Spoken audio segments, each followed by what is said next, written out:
Hürmetli vatandaşım, 4. katımlık leksiyimizni başlaymiz. Bu leksiyimizge davamlıq baştan ahır sözlep kilovatkanımız sizler baştan ahır dikkat kılıp geldinler. Bugün bununla alay dikkat kılışınlarını talep kılımen. Çünkü bir devletin hayat mamatı meselesi münasebet iken. Hayat mamatlık özgürüş yüz verip, pul küçüden kaldı. Merkezi Halk Bankası halakat girdabığı yıkıllap keldi mavzuluk makale. 1-ayın 22. günü Cungo'nun nazar torbitide ilan kılındı. Aptore Liu Shaotian. Bir zamanlarda bir evliyadek hemmegi kadir bulalığandı. Emdelikte közü jumup açkıça hemmenin aldıda çaresiz kaldıydı. Cungo'nun Merkezi Halk Bankası'nın devri ötüp gitti. Mesela Cungo'nun Merkezi Halk Bankası'nın acayip saltanatlik, haşametlik devri sürgen devri yaki pulpazlık devri ötüp gitti. Cungo Halk Bankası çölde arab kilovatkan kelgüsünü kütüp alıdı. Cungo'ca alaydilik tengdaşsız idi. Bütün kainatın hakikatlerini egelligen. Demek Cungo'luklar Cungo'ca alaydilikni ta'kidlab kelavatganda kishilarga aytgan bolsun yoki aytolmagan bolsun bu Cungo'ca alaydilik tengdaşsız idi. Tengdaşsız kuchga ega edi. Cungo'lukning nazarida Cungo'ca alaydilik tengdaşsız kuchga ega edi. Atalmış kainatning haqiqatlari degan nima edi?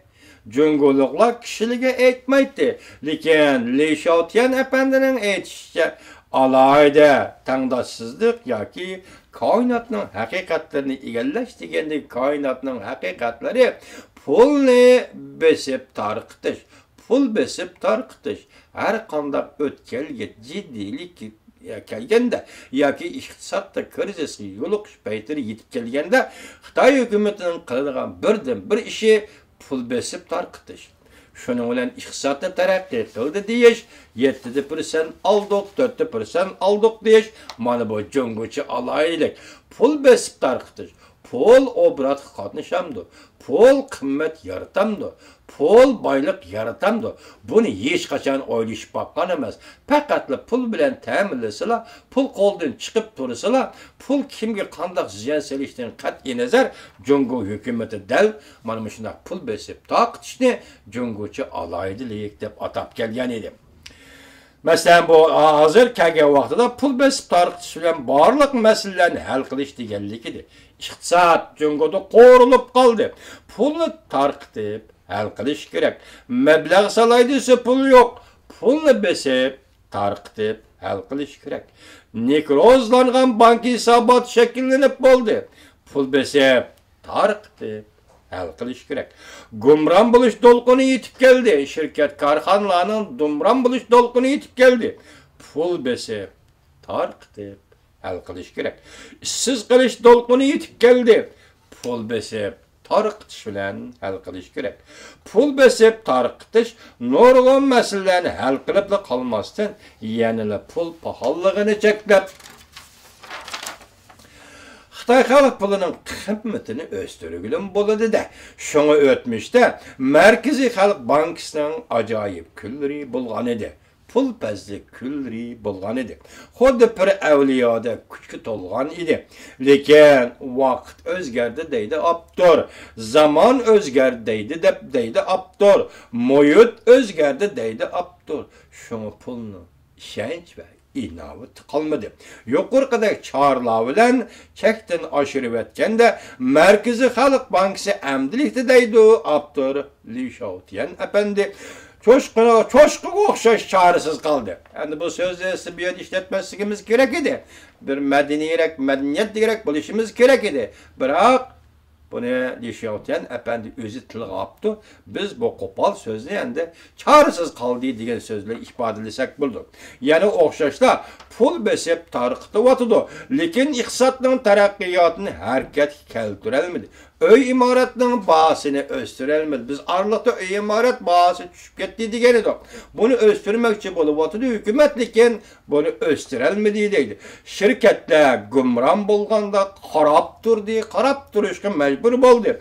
Bir taraf qilolmadi. To'xtamli xiloflik qilish ahvoli ko'rilganda faqat yon tarafda qo'lini qo'yishtirib qarab turdi. Banka shunda qarab turdi. Ishsizlarga yordam berolmadi. Pul paxalligi oldida chorasiz qoldi. Privat ayrivashlash qimmati tuvallidi. Bundan biron Markaziy Xalq Bankisining qilolmaydigan ishi yo'q edi. Pir avliyoga aylangan edi. Endi kelgusida nima qilaman desa, aplashmaydi, qamlashtirib olmaydi. Markaziy Xalq Bankisi til haqoratning ostida qoldi. Hayat ve mamatның ornu özgürüşke başıldı. Xitay xalq puli kuchdan qoldi. Markaziy Xalq Bankisi halokat girdavıq yaqinlab keldi. Pul degan nima? Pul degan odatda tan qimmatda almashtirilgan moddiy buyum deganlikdir. Almashtirilgan moddiy buyum deganlikdir. Pul boyliqning mizoni, iqtidori faqat boyliqni o'lchaydigan o'lcham yoki mizondir. Pul boyliqni o'lchaydigan o'lcham yoki mizondir. Mizondir. Pulning maqomligi, pulning birdan-bir iqtidori va funksiyasidir. Bugungi kun kelganda pul texmi ko'p iqtidorga ega bo'ldi. Iqtisodning taraqqiyoti pulga tayindigan bo'ldi. Moliya yetarsiz bo'lsa, yana o'xshashlar pulga tayindigan bo'ldi. Korxona shirkat mavjudligi pulga tayindigan bo'ldi. Bankada nekrozlangan hisobotmi pulga tayindigan bo'ldi. Eniqsizlik yoki ishsizlikmi pulga tayindigan bo'ldi. Iqtisodga bog'liq masalalarda hammada pul rol oynaydigan bo'ldi. Endi kelaylik pulning qimmati shu yerga yetganda, pul demak bu yerda boyliqni o'lchaydigan mizon, boyliqni yoritadigan birdan-bir narsa. Shunga bu yerda gap pul boyliq yaratdimi? Jungoda pul Xalq Bankisining puli boyliqni o'lchaydigan mizon bo'ldimi, bo'lmadimi? Abdur mana mush to'g'rida ketyapti. Lekin pul o boyliq emas edi. Deydi endi bu yerga kelganda. Boyliqni asos qilmagan pul o faqat qog'oz pul bo'lib qoladi deydi. O'tmishda Jungoda mol bahosi dunyoviy saviyadan tuvan turadi. Jungoda korxona shirkatlarining raqobati kuchli edi. Hisobsiz boyliq yarata oladi. Bugungi kun kelganda Jungoda mol bahosi dunyoviy saviyada eshib ketdi. Raqobatlashish kuchi ojizlab ketdi. Shirkat korxonalarning raqobat kuchi ojizlab ketdi. Boyliq yaratish, harakatlantirish kuchi kamchil bo'ldi. Boyliq yaratilmagan ekan Xitoy Markaziy Bankisi halokat girdoviga yetib keladi. Bugun dal shu vaziyat shakllandi. Qarab baqayli. Pul, masalan, bir shirkat ishlab chiqadi, xom ashyo sotib oldi, xom ashyoni pishiqlab ishildi, sanoat mahsulotiga aylantirdi, sotib foyda oldi. Gap bundoq emas ekan, apandilar. Ish bunda oddiy bo'lmaydi ekan. Gap nima ekan? Men bugungi maqolaning mazmunini qarasak, gap nima ekan? Shu shirkat raqobat kuchini tayyorlay oladimi, yo'q? Agar o raqobat kuchi bo'lmasa, men ishlab chiqargan 1 metr atlasni sen mi ishlab chiqardigan bo'lsang, o mu ishlab chiqardigan bo'lsa, ikkimizning iqtisod yo'li boshqa, zavod qurgan zavodlarimiz boshqa, narximiz boshqa, ham materialimiz boshqa. Bizda endi faqat 3 shirkatning o'ttirisida boylik yaratishga birdan-bir yo'l raqobat kuchi bormi, yo'qmi? Hozir Lishovtyan apandi da'vat ediki, Jungoda shirkatlarda, korxonalarda raqobat kuchi tugadi, boylik yo'q. Hozir pul o qog'oz pul bo'lib qoldi, boylik yaratgan pul bo'lmay qoldi deb tushuntiryapti. Demak, korxonalarning raqobat kuchi bo'lmasa, yezigilik mahsulotlarining bahosi o'xshashli mahsulotning xalqaro bozorga kirish bahodi eshib ketadi. Masalan, yezigilik mahsulotlari raqobat bilan bozorga kirdi deydi. Oshliq ishlab chiqarishning kuchi bo'lmaydi, yoki kishi bo'lmaydi. Yerlar terixsiz, yersiz qoladi, suvsiz qoladi. Demak, sen o'zing ishlab chiqargan mahsulotni bozorga elib kirganda raqobat kuching bormi, yo'qmi degan masala bilan o'lchaymiz. Shu vaqtda sen bu mahsulotni pulga aylantira olasan deydi. Raqobat kuchi bo'lmasa, eksport qo'rilib ketadi. Import tovarlarning miqdori va salmoqi kamayib ketadi. Tashqi savdo kasatlashib, ichki savdo patqoqqa petib qoladi. Sababi tashqi savdo kasatlashidi, ichki savdo deganda, ichki savdo bozorga aylanadi. Chet el kapitali, chet el mahsulotlari bozorga kirdi. Bozorni chet el mahsulotlari tortib oladi. Kontrol qiladi, egallab ketadi. Ichki bozor milliy kapital ya milliy sanoatga Bazar kalmaydı, bazar yokalap getirdi. Muşunda ahval asıda sende rekabet küçü yok buludu. Taşkı soğudu kasat dışıdı, içki soğudu ve kasat dışıdı. Bazar koldan getirdi. Rekabet küçün var mı yok mu? Rekabet küçün boz pulun var, baylığın var degen değil. Rekabet küçün bomusu pulun yok, baylığın yok. Bugün Cungo karhanları, şirketleri de rekabet küçü yok. Baylık tügüdü, baylık yok. Şunu Cungo bankası da hazır pul yok değil. Rekabet küçü bomlu şirket karxana qoğuşturgan payda bolmaydı. Hiç kim işlep çıkarışla şugullanmaydı. Çet el kapitali çekinidi. Jungo'nun özünün kapitali çet elge meblag salman degen bahane bilen kaçıdı deydi. Xitoydagi ba pul kaçıdı, çet el kapitali çekinidi deydi. Eşip kalgını gumran bolgan, takılıp kalgan şirket ve karxana bulup kalıdı. Mana şundaq devir keldi Jungo'ga ham şundaq bolup deydi. Şirketler gumran bulup takıldı. İşsizlar işsiz kalıdı.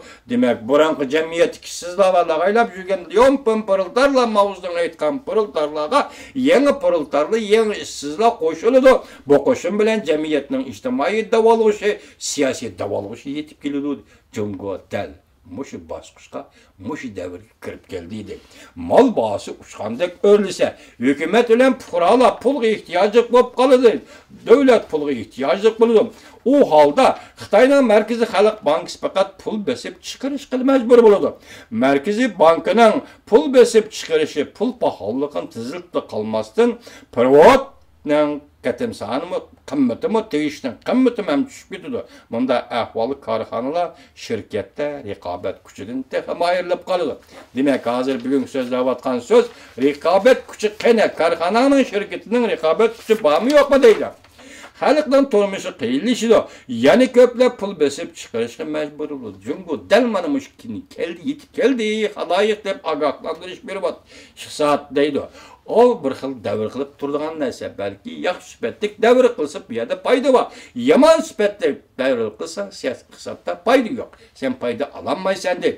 Gomindanning oxirgi davri Tönenki Sovetlar İttifaqının haleti ve vaziyeti Afrikada Zimbabwe qatarlıq devletler aynı vaqtda dal mushundaq bo'lgandi. Jungo Xalq Bankası mushunda ahvolga tushib qolgandik. Rossiyada Sovetlarda Zimbabwe'da Gomindanning oxirgi davrda mushundaq bo'lgan edi deydi. Sen kelgüsünü tasavvur qilishing mumkin. Kelgüsü yo'q sen uchun deydi. Kelgüsü mumkin emas. O güzel narsa, bir xiyoliy narsa. Kelgüsü mumkin emas. Sen oldinga qara, oldinda hozir nemish bo'lyapti? Mana qara, Gomindanning oxirgi davri qaysi davr? 1946-yili.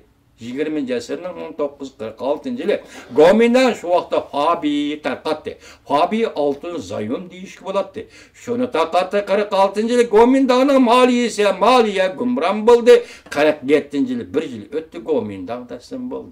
Demak hokimiyat halok bo'ldi. Bugungi kuni kelganda sen deydi hozir Gomindanning oxirgi davri kelding. Muzamiya, Tanzaniya, Rossiyaning, Sovetlarning oxirgi davri kelding. Zimbabwe degan davlatlarning oxirgi holi kelding. Bugungi Markaziy Xalq Bankasining holi mana mushak keldi, xarob bo'ldi. Jungoning oldi ikki yo'l turibdi. Biri pulning qimmatini o'zgartirdi, yak pulning qimmatini o'zgartirish bilan pulning inovatini tiklash. Bu sening qo'lingdan kelmaydi deydi.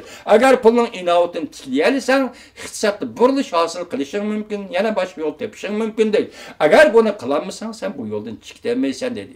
Ikkinchi bir yo'lning o'zi nima degan vaqtida, ikkinchi bir yo'l oxir tanlab olgan bir yo'l bankini gumron qilgan pul besib chiqishi to'xtatish. Buning uchun davlat siyosiy, iqtisodiy, ijtimoiy jihatdan davolash davri kirib qolishi mumkin deydi. Mushunda ikki yo'l oldi turibsan deydi. Bugungi Jungo hayot mamotliq o'zgarish davriga yetib kelgan Jungodir. Yoki gulinib bosh ko'tarsan Jungo, yoki mushunda paytlar o'zingni beshigida bog'lab o'lasan deydi. Men buning paketi uchun Xechonyan xonimning birig'i so'zi bilan shu narsani xulosalaymanki, vatandoshim anglab beqim, Jungoda 100 yuvanlik pulni ishlab chiqarish uchun 7 yuvan xajish kerak ekan. 100 yuvanlik pulga ketadigan bo'yoq, may bo'yoq uchun 5 yuvan xajish kerak ekan. Demak, 12 yuvan xajlaganda 100 yuvanlik pulni besib chiqara oladi ekansan degan gap. Degan 100 yuvan bir qog'ozni 12 yuvan bilan chiqardi ekansan degan gap. Sen bugun 100 yuvan degan xatni o'zgartib 500 yuvan desang, demak bir qog'oz uchun 12 yuvan ketadi. 100 yuvan uchun 12 yuvan ketadi, 500 yuvan uchun 12 yuvan ketadi. Nima uchun 100 yuvanlik pulni 500 yuvanga o'zgartirmading? Sir nada? Nemişki bir komünist oturuğa çıkıp ma 100 yuvanni 500 ga özgerteyli. Hazır 100 yuvan geç kandak nasıl kemmeydi biz 500 degan sandık salaylı. Bazaga 500 yuvanlik pulni çıkaraylı. Biz ma iqtisat kılıp kalaylı dep. Nemişki bir komünist oturuğa çıkanmaydı.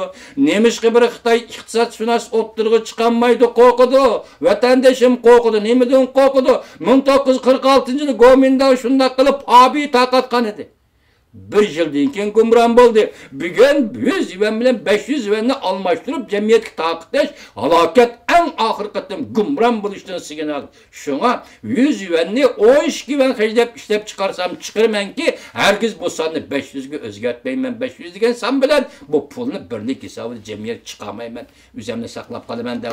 Amaliyat saqlab qolalamda, qolamanda buni oldimizda ko'ramiz. Bu Xitoy iqtisodshunoslari 3-oyni belgi qildi. Shu yerga ketyapmiz. Yani biz iqtisod to'g'risida davomli sizlar bilan uchrashib turibmiz. Xayr, xo'sh vatandoshim.